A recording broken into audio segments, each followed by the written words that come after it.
Hey there folks, it's Barry's Best Honey. I'm Mike and I do bees. Welcome back to Southeast Louisiana.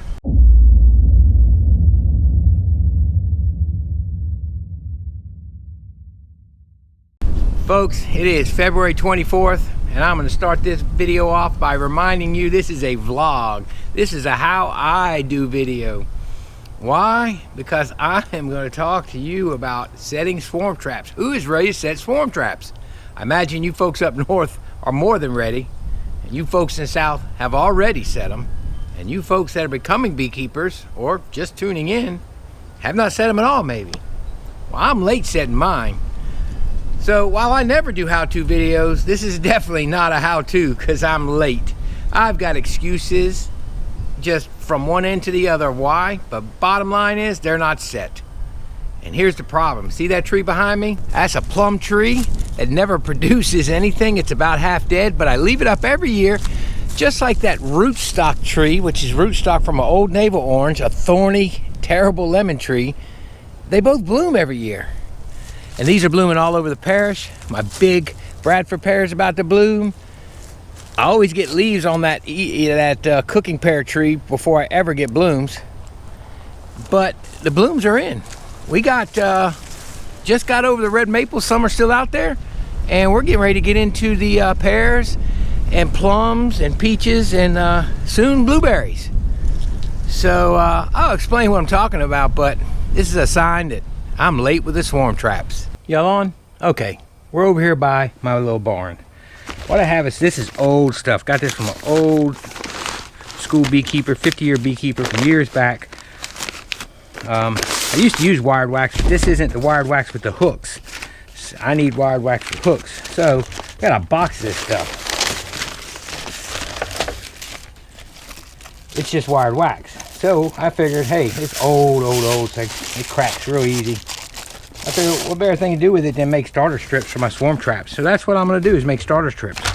So, how do I swarm trap? Well, I'll tell you. After reading reputable books and my own experience, bees want open space and dark cavities. I don't fill it up with brood comb. Not because they won't move into it, but because of the fact that that's just a lot of brood comb to give up when I could use it in my hive. So I use one brood comb for smell, maybe two in the bigger traps. And they want open space, so I never put frames of undrawn foundation in there, no matter how heavily waxed, because that just clogs it up into them. That's just a bunch of plastic hanging in there. So I used open frames when I first started with starter strips. Got away from the starter strips for a little while and realized I was creating a mess. I was just being lazy. I wasn't taking the time to put starter strips in. So I went back to starter strips and things worked good. 40 liters is the ideal size according to Tom Seeley. I made an 8-frame box 12 inches deep, and that's supposed to be pretty close. I also used deep boxes with a medium underneath, keeping the medium empty and the deep box with starter strip frames and a couple drawn. And always one foundation. I don't know why. Just always, it's a way to fill space, not have to put a starter strip in, and also not have to give up a brood comb, and I stick it off to the edge. Joey Raw showed me that. I've been doing that for years now too. Did it on my very first trap actually, but then Joey confirmed it for me years later. So the starter strips seem to be really good. It leaves a lot of open space in these boxes, and that's what I'm going to show you how I do. With this wax, it's just going to sit and go. It's not the hooked wired foundation, so you have to have certain frames for it. And so I don't use it. I did used to use wax foundation. So let's jump on this real quick and we'll give it a whirl. And I don't have to have a square. I don't know, it just seems like the way to cut a nice starter strip this way. But I just guesstimate what size. That's good enough. I run this old dull knife over it and go over the wires and do the same. Make a few of them. And I can make them smaller. Let's make them like that. I get more out of a sheet. Not that I don't have. I got like 6 packs of that stuff, so I can use as much as I want. This just makes an easy guide to cut with. Not that they have to be square. I got my pot or pan, hot plate, whatever you want to call it, of wax still going. It's actually cooling off a little bit. Got to turn it back up. So I got a little bit of wax left in there, and I'll show you what I'm going to do with that. So with this, I'll probably cut too many. I can get rid of this. So I cut all the way through, and I just go through and clip these wires, just like so. Nothing has to be perfect about these. They're going to do the trick. The bees are going to follow them. I've used, my first year, I used popsicle sticks, and I got my hands on some beeswax and stuck those popsicle sticks, wedged them up in there with bamboo skewers. And I used that, and that worked fine. See, that's not too straight, but it doesn't really matter. And I'll go through and cut all these, so let me get that done. Then I'll show you what we're going to do next. So I got all my little strips cut, and all I do, I take these frames, and I may need to clean some of them, but they don't have to be super clean. I stick this in here like so. And since I got my beeswax going, let me show you what I do with that. Let me move the camera. All right, now that I got my spoon clean, I won't make a mess, and you can tell this is the one I used last year, but I just take a little bit in here and just dip it down here. That's enough to stick it. I usually don't get it all over the frames, but it really doesn't matter. This is also the way I fasten. I wedge my comb honey foundation in, but I also fasten it to the top this same way. And that's it. That's all it takes. Those little 3 spots. Let it cool, and that's a starter strip, wax starter strip with an old frame with propolis on it and all, and they like that. So I'll stick that to the side and do another and show you that wasn't really a fluke. I can do it again. So take this one, take us a strip. These got old wax moths. These are some of them frames I was cleaning, and when I found a foundation I didn't want to save, or was cracked, or was bowed too bad,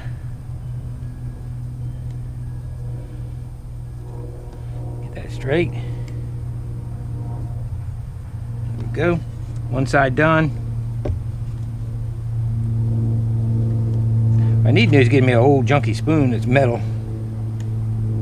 Be a little more precise than this old. That's it. It's just that simple. It's in there to stay. Kind of cool out, but it's not dry as fast as I thought it would, but it's dry on one side, so there you go. Stick that in the box. They love it.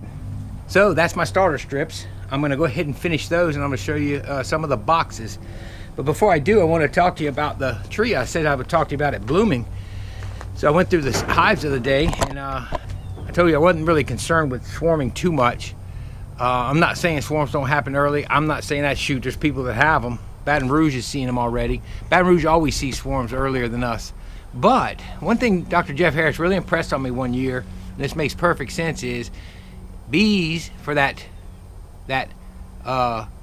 modus operandi of theirs, that MO of reproductive swarms in the spring. Instinctive reproductive swarms. Fill up, grow, swarm, multiply. That's how they were created. That's what they do. That's their MO. That's their modus operandi. I heard that word the other day. I'm going to use it a lot now.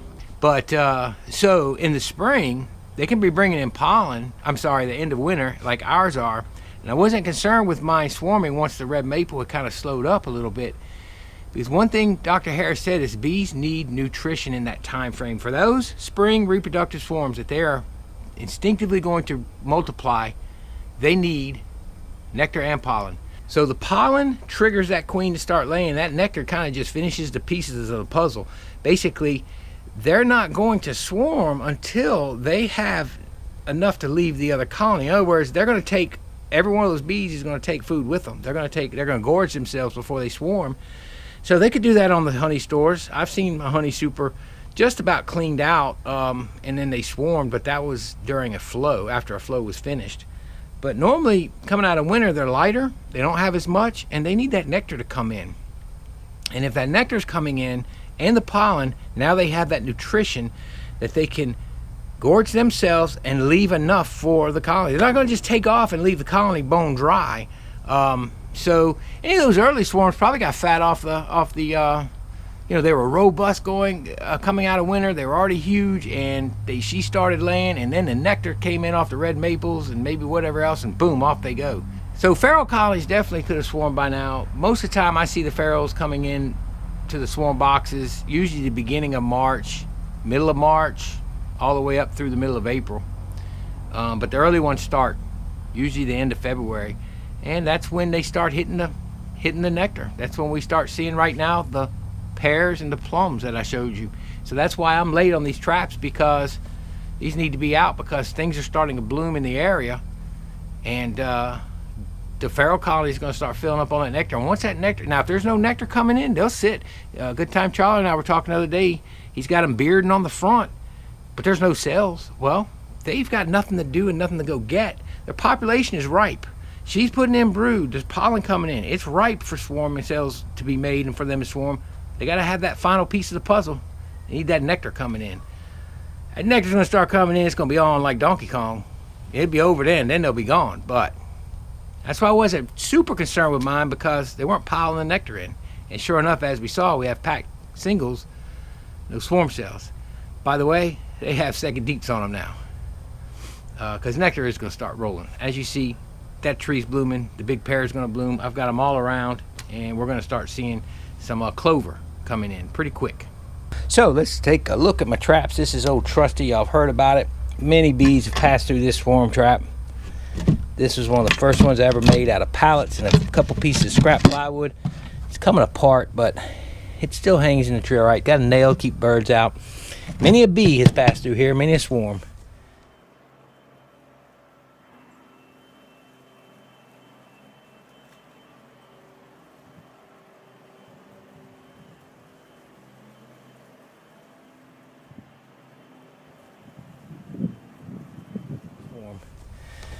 This is my other setup.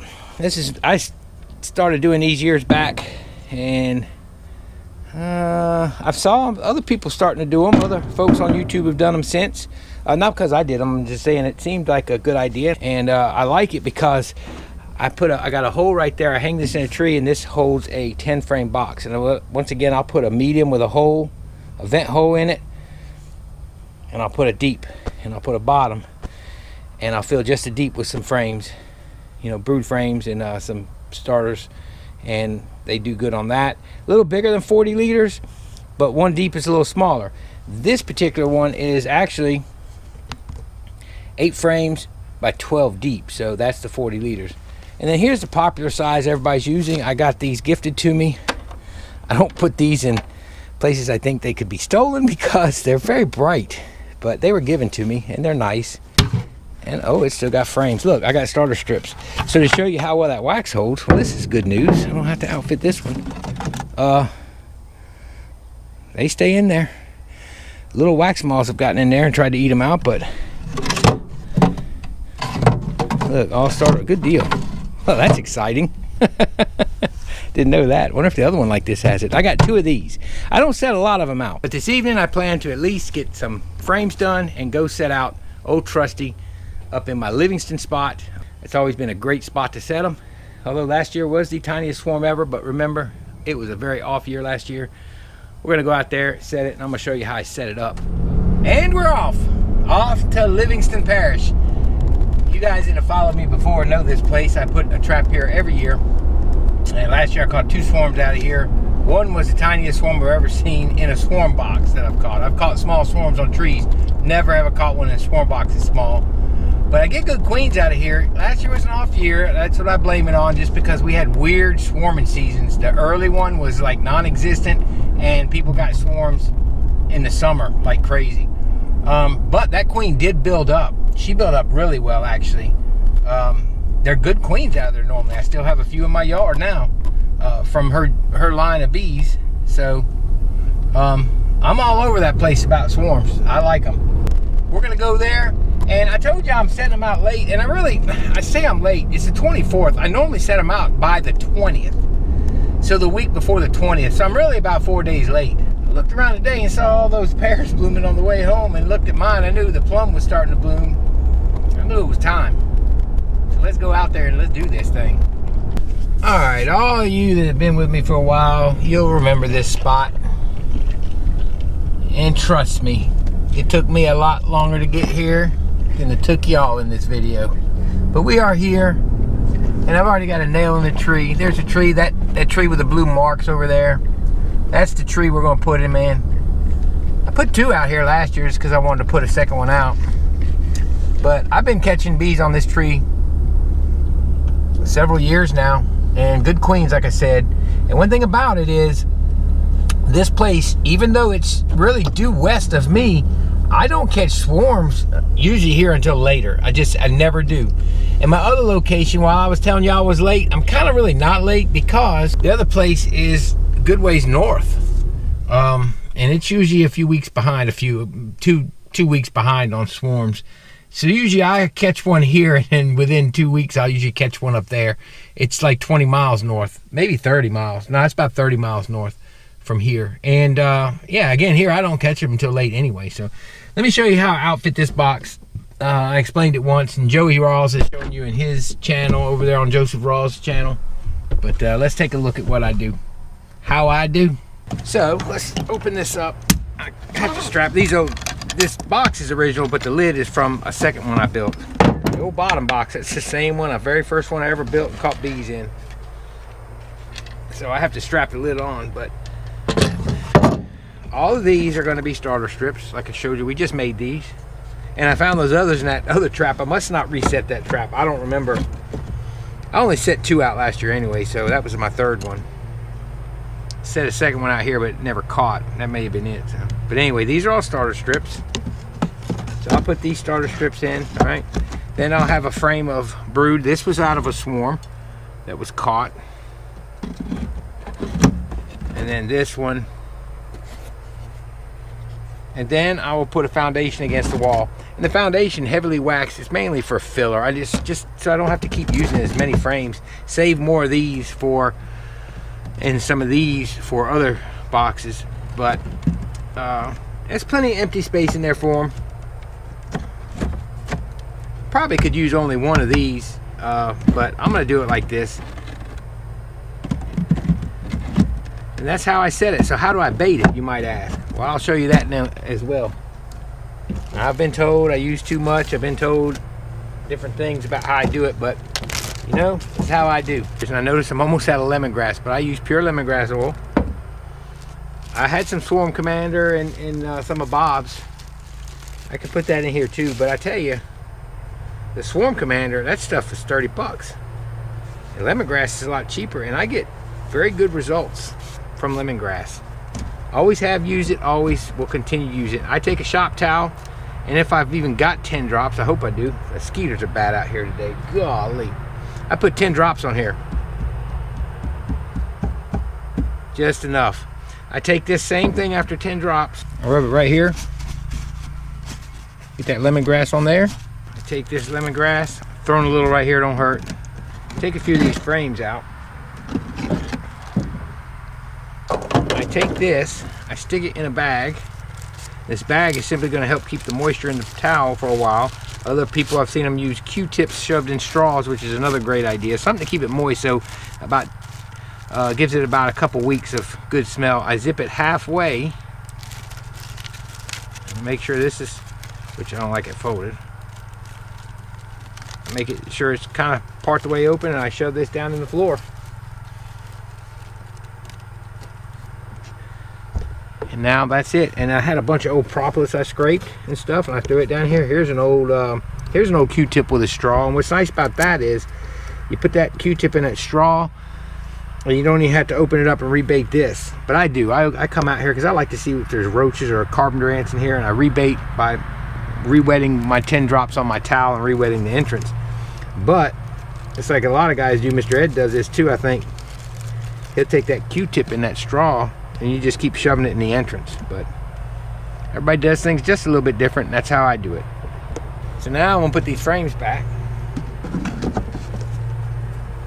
Remember how I do, but I know people pick up tips and tricks, and I'm all about that. And we put the lid back on, and we just simply hang it up. Now this lid has got a hole on this side, so these have multiple entrances, but I do like to keep them dark. This poor old box. And I strap it down and hang it in a tree. Swarm traps are fun. I don't get swarms from a lot of different places because I don't want a whole bunch of different genetics. I'm happy with where I'm at in the house, at the house yard.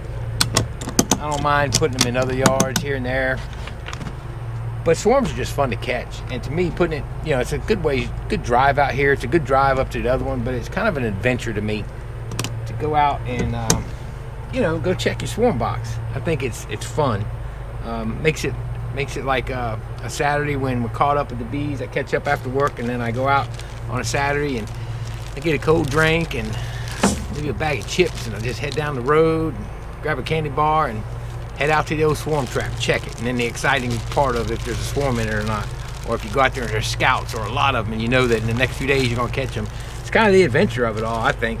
So that's kind of how I like to do it. That's why I like putting only a few out far away just for fun. Heck, last 2 years I've given all my swarms away.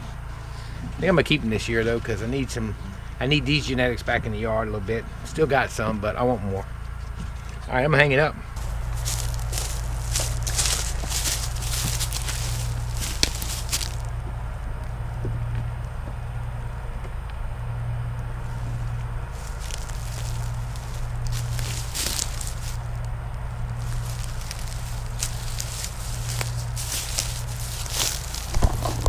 That's it. Now, one thing about me I've always said is I don't believe in all that stuff to hang them real high. I've caught swarms in my barn. They've flown in. That very box actually has had a swarm. It was sitting on the floor of my little barn there, just inside the door, and I've had a swarm. I watched them fly into the barn and go in that box. If I can't reach it by putting it up about this high with that nail, that's as high as I can hammer the nail, or whatever I'm gonna hang it on is as high as I ever go with them. You fall, you're laid out somewhere, your phone's sitting on the tailgate of your truck and you can't move, who knows? I don't know. I don't see a reason to go high up in the air. That's plenty high for that box. I'm gonna leave it right there. That poor thing has been patched together, and it's just, I put a screw in it earlier. I should have put one down here, but they don't seem to mind. They go in it, even though it's got a crack there and some light coming through. They seem to don't mind. And this was propolized, but I cleaned it out and put a screw there, so I don't know. I did have a bottle of Swarm Commander shoved in that box, so since I was almost out of lemongrass and the drops on that towel weren't that big, I did take a shot of that Swarm Commander and throw it on the entrance and up on the corner of one of the frames. So hopefully that'll help that last a little longer, because I usually wait about 2 weeks before I come out here. And that lemongrass was running low. I didn't realize I was almost out, and I didn't buy any for this year. So I need to buy some of that. Well, all right, folks, that's going to be it. I'm going to hang a couple more traps out this year. I'm going to do them the same way. The 5 frames, I'll put 1 foundation, 1 brood, and 3 starter strips, like Joey Rawls does. And check him out. If you don't already watch his channel, go check out his swarm. I call him the Swarm Master, and he's a swarm king. He puts out a lot of traps. He catches bees the entire season. Good colonies too. And he is very successful at it. But he's got a great channel, great swarm catching technique. Joseph Rawls on YouTube. But yeah, that's it for today. I'm gonna go ahead and wrap it up. Sun's going down behind the trees. I'm gonna go next door to the property owner and see can I get him some honey. Hadn't seen him in a while. And time to get on to the house. Well, look, hope you enjoyed this little video. I appreciate all you guys always watching, all your support. It's Barry's Best Honey. I'm Mike, and I do bees. Y'all have a wonderful, wonderful week, and may God bless you. We'll see y'all later.